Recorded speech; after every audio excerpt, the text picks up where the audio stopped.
આપનો અને ઉનાળો આકરો બની રહ્યો છે। આબમાંથી જાણે કે અગનજવાળાઓ વરસતી હોય તેવું લાગી રહ્યું છે। લોકો ત્રાહિમામ પોકારી ગયા છે ને એટલું જ નહીં, બીમારીના કેસમાં પણ વધારો થયો છે। લૂ લાગવાના કેસ, હિટસ્ટ્રોકના કેસ, ઝાડા ઉલટીના કેસ વધી રહ્યા છે ને રાજકોટમાં તો એપ્રિલ માસમાં જ 46 ડિગ્રીને પાર તાપમાન પહોંચી ગયું હતું। તો હવે મેમાં શું થશે એની કલ્પના જ લોકોને ડરાવી રહી છે, રાજકોટવાસીઓને ડરાવી રહી છે। પરંતુ મોટાભાગના શહેરોમાં અત્યારે 44 ડિગ્રીને પાર તાપમાન પહોંચી ગયું છે।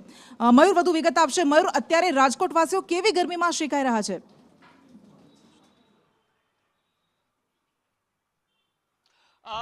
રાજકોટ સહિત સૌરાષ્ટ્રભરમાં 40 ડિગ્રીને પાર છેલ્લા 5 દિવસથી તાપમાન છે। રાજકોટની અંદર રેકોર્ડ બ્રેક 46.2 ડિગ્રી તાપમાન 2 દિવસ પહેલા નોંધાયું હતું। આજે સવારથી ભીષણ ગરમીનો માહોલ રાજકોટની અંદર જોવા મળી રહ્યો છે। લૂ લાગવાના કારણે છેલ્લા 48 કલાકમાં 35 કરતા વધુ લોકો છે એમને સારવાર લીધી હતી।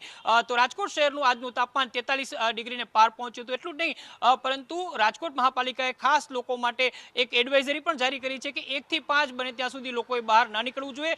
ભીષણ તડકોને લૂ લાગી શકે છે ને કેટલાક લોકો બીમાર પણ પડી શકે છે।